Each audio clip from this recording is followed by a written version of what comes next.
मटकी तोड़े माखन खाए, फिर भी सबके मन को भाए। राधा के वो प्यारे मोहन, महिमा उनकी दुनिया गाए। आप सभी को जन्माष्टमी की ढेरों शुभकामनाएं। भाद्रपद महीने के कृष्ण पक्ष की अष्टमी तिथि को जन्माष्टमी यानी कि भगवान श्री कृष्ण के जन्म की खुशियां मनाई जाती हैं। इस दिन भक्त मध्यरात्रि में कन्हैया जी का श्रृंगार करते हैं, उन्हें भोग लगाते हैं और पूजा अर्चना करते हैं। साथ ही इस दिन मुरलीधर के जन्म की कथा भी सुनते और सुनाते हैं। मान्यता है कि इस दिन श्री कृष्ण के जन्म की इस अद्भुत कथा को सुनने मात्र से ही समस्त पापों का नाश हो जाता है। साथ ही भक्तों पर कन्हैया जी की कृपा भी बरसती है और उनकी सभी मनोकामनाएं भी पूर्ण हो जाती हैं। तो अब सुनिए जन्माष्टमी के दिन सुनी जाने वाली व्रत कथा। देवराज इंद्र के आग्रह करने पर देवर्षि नारद ने उन्हें श्री कृष्ण जन्माष्टमी की व्रत कथा बताते हुए इस प्रकार कहा। हे देवराज इंद्र, द्वापर युग की बात है। उन दिनों मथुरा में उग्रसेन नाम के एक राजा थे। स्वभाव से तो वो बहुत सीधे साधे थे। यही कारण था कि उनके पुत्र कंस ने ही उनका राज्य हड़प लिया और स्वयं मथुरा का राजा बन बैठा। कंस की एक बहन थी जिनका नाम देवकी था। कंस अपनी बहन देवकी से बहुत प्रेम करता था। देवकी का विवाह वसुदेव से तय हुआ तो विवाह संपन्न होने के बाद कंस स्वयं ही रथ हाँकते हुए अपनी बहन को उनकी ससुराल छोड़ने के लिए तैयार हुआ। स्कंद पुराण के अनुसार जब वह अपनी बहन को छोड़ने के लिए जा रहा था, तभी एक आकाशवाणी हुई कि जिस बहन को वह इतने स्नेह से विदा करने स्वयं ही जा रहा है, उसी बहन का 8वां पुत्र हे कंस तेरा संहार करेगा। ये सुनते ही कंस क्रोधित हो गया और देवकी और वसुदेव को मारने के लिए जैसे ही आगे बढ़ा, तभी वासुदेव ने आगे बढ़कर कहा कि वह देवकी को कोई नुकसान न पहुंचाए। वो स्वयं ही देवकी की 8वीं संतान कंस को सौंप देगा। इसके बाद कंस ने वसुदेव और देवकी को मारने के बजाय कारागार में डलवा दिया। कारागार में डालते ही देवकी ने कुछ समय के बाद 7 संतानों को जन्म दिया। कंस ने सभी को एक एक करके जमीन पर पटक कर मार दिया। इसके बाद जैसे ही देवकी फिर से गर्भवती हुई, तभी कंस ने कारागार का पहरा और भी कड़ा कर दिया। अब तो कंस को इतना भय लगने लगा कि उसने कारागार के भीतरी दरवाजों में बड़े बड़े मजबूत ताले लगवा दिए। दरवाजे के बाहर दैत्यों और राक्षसों को पहरेदारी के लिए नियुक्त कर दिया। कंस हर प्रकार से अपने प्राणों को बचाने का प्रयास कर रहा था। एक समय सिंह राशि के सूर्य में आकाश मंडल में जलाधारी मेघों ने अपना प्रभुत्व स्थापित किया। भादो मास के कृष्ण पक्ष की अष्टमी तिथि को घनघोर अर्धरात्रि थी। उस समय चंद्रमा भी वृष राशि में था। रोहिणी नक्षत्र बुधवार के दिन सौभाग्य योग से संयुक्त चंद्रमा की आधी रात में उदय होने पर आधी रात के उत्तर 1 घड़ी जब हो जाए तो श्रुति स्मृति पुराणोक्त फल निसंदेह प्राप्त होता है। इस प्रकार बताते हुए देवर्षि नारद ने देवराज इंद्र से कहा, ऐसे विजय नामक शुभ मुहूर्त में श्री कृष्ण का जन्म हुआ और श्री कृष्ण के प्रभाव से उसी क्षण कारागार के दरवाजे स्वयं खुलते चले गए। द्वार पर पहरा देने वाले पहरेदार राक्षस सभी मूर्छित हो गए। देवकी ने उसी क्षण अपने पति वसुदेव से कहा, हे स्वामी, आप निद्रा का त्याग कीजिए और मेरे इस 8वें पुत्र को गोकुल में ले जाइए। वहां इस पुत्र को नंदगोप की धर्मपत्नी यशोदा को दे दीजिए। उस समय यमुना जी अपने पूरे उफान पर थी। यमुना जी में भीषण बाढ़ आई हुई थी, किंतु जब वसुदेव जी बालक कृष्ण को एक सूप में लेकर यमुना जी को पार करने के लिए यमुना जी में उतरे, तो उसी क्षण कान्हा जी के चरणों का स्पर्श होते ही यमुना जी अपने पूर्व स्थिर रूप में आ गई। किसी प्रकार वसुदेव जी गोकुल पहुंचे और नंद बाबा के घर में प्रवेश करके उन्होंने अपना पुत्र तत्काल उन्हें दे दिया। उस समय यशोदा मैया गहरी नींद में थी, तो उन्होंने नवजात कन्या को उनके पास से उठाया और अपना पुत्र नवजात कन्या की जगह पर रख दिया और वापस मथुरा में लौट आए। प्रातःकाल होने पर जब सभी राक्षस पहरेदार निद्रा से जागे, तो कंस ने द्वारपालों से पूछा कि अब देवकी के गर्भ से क्या हुआ, इस बात का पता लगाकर मुझे बताओ। द्वारपालों ने कंस की आज्ञा को मानते हुए जब कारागार में जाकर देखा, तो वहां देवकी की गोद में कन्या थी। जिसे देखकर द्वारपालों ने तुरंत कंस को बताया, किंतु कंस को तो उस कन्या से भी भय होने लगा। इसलिए वह स्वयं कारागार में गया और उसने देवकी की गोद से कन्या को छीन लिया और उसे एक पत्थर की चट्टान पर जैसे ही पटकने वाला था कि वह कन्या उसी क्षण श्री हरि की माया से आकाश की ओर चली गई और एक दिव्य ज्योति के रूप में बदल गई। उसने कंस से कहा, हे दुष्ट, तुझे मारने वाला तो गोकुल में नंद बाबा के घर में उत्पन्न हो चुका है और उसी से तेरी मृत्यु भी सुनिश्चित है। मेरा नाम तो वैष्णवी है। मैं संसार के कर्ता भगवान विष्णु की माया से उत्पन्न हुई हूँ। ऐसा कहकर वह माया स्वर्ग की ओर चली गई। उस आकाशवाणी को सुनकर कंस क्रोधित हो उठा। उसने नंद बाबा के घर में पूतना राक्षसी को कृष्ण का वध करने के लिए भेजा, किंतु जब वह राक्षसी श्री कृष्ण को स्तनपान कराने लगी तो श्री कृष्ण ने उसके स्तनों से उसके प्राणों को ही खींच लिया और वह राक्षसी कृष्ण कृष्ण कहते हुए मृत्यु को प्राप्त हो गई।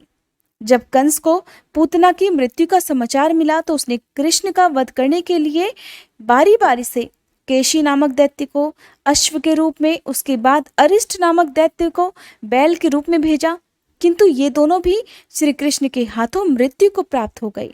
इसके बाद कंस ने काल्याख्य नामक दैत्य को कौवे के रूप में भेजा, किंतु वह भी श्री कृष्ण के हाथों मारा गया।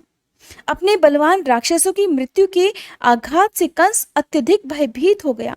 उसने द्वारपालों को आज्ञा दी कि नंद बाबा को तत्काल मेरे सामने उपस्थित किया जाए। द्वारपाल नंद बाबा को लेकर जब उपस्थित हुए तो कंस ने नंद बाबा से कहा कि अगर तुम्हें अपने प्राणों को बचाना है तो पारिजात के पुष्प लेकर आओ। अगर तुम नहीं ला पाए तो तुम्हारा वध निश्चित है। कंस की बातों को सुनकर नंद जी ने ऐसा ही होगा कहा और अपने घर की ओर चले गए। घर आकर उन्होंने सारा वृतांत अपनी पत्नी यशोदा जी को सुनाया, जिसे श्री कृष्ण भी सुन रहे थे। एक दिन श्री कृष्ण अपने मित्रों के साथ यमुना नदी के किनारे गेंद खेल रहे थे और अचानक स्वयं ने ही गेंद को यमुना नदी में फेंक दिया। यमुना में गेंद फेंकने का मुख्य उद्देश्य यही था कि वे किसी भी प्रकार पारिजात पुष्पों को तोड़ कर ले आएं। इसलिए वे एक कदम के वृक्ष पर चढ़कर यमुना में कूद पड़े। कान्हा जी के यमुना में कूदने का समाचार श्रीधर नामक गोपाल ने जाकर भागते हुए यशोदा मैया को सुनाया, जिसे सुनकर यशोदा मैया नंगे पांव ही दौड़ी दौड़ी चली आई और यमुना नदी के किनारे आ पहुंची। उन्होंने यमुना जी से प्रार्थना करते हुए कहा, हे यमुना मैया, अगर मैं अपने बालक को देखूंगी तो भाद्रपद मास के रोहिणी युक्त अष्टमी का व्रत अवश्य करूंगी, क्योंकि दया दान, सज्जन प्राणी, ब्राह्मण कुल में जन्म, रोहिणी युक्त अष्टमी, गंगा जल, एकादशी, गया श्राद्ध और रोहिणी व्रत ये सभी अत्यंत दुर्लभ व्रत हैं। हजारों अश्वमेध यज्ञ, सहस्त्रों राजसूय यज्ञ, दान, तीर्थ और व्रत करने से जो फल प्राप्त होता है वह सब कृष्णाष्टमी के व्रत को करने से प्राप्त हो जाता है। यहाँ तक का वृतांत जानने के बाद देवराज इंद्र ने देवर्षि नारद से कहा, हे मुनियों में श्रेष्ठ देवर्षि नारद, यमुना नदी में कूदने के बाद उन बाल रूपी कृष्ण ने पाताल में जाकर फिर क्या किया, ये संपूर्ण वृतांत भी बताइए।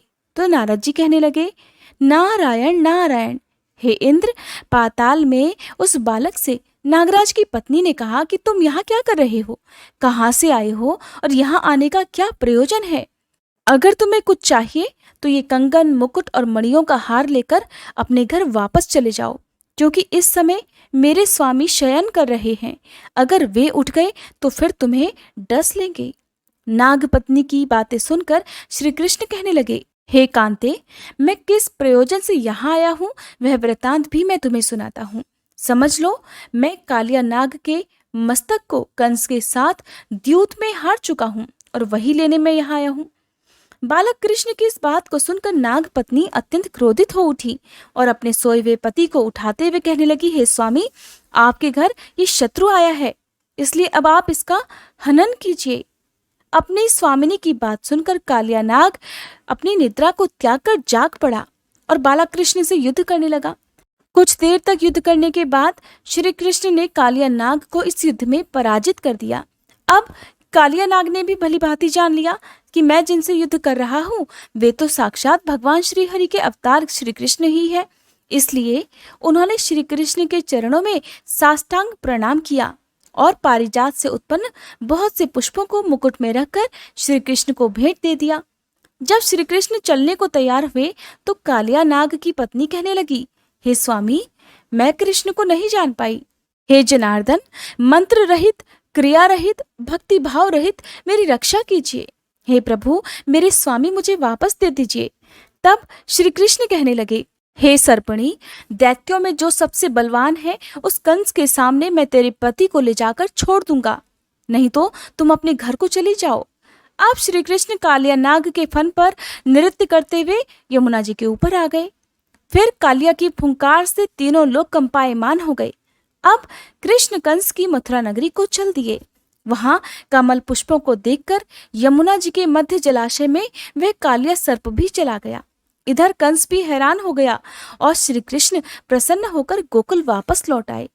उनकी गोकुल वापस लौटकर आने पर उनकी मैया यशोदा ने तरह तरह के उत्सव किए।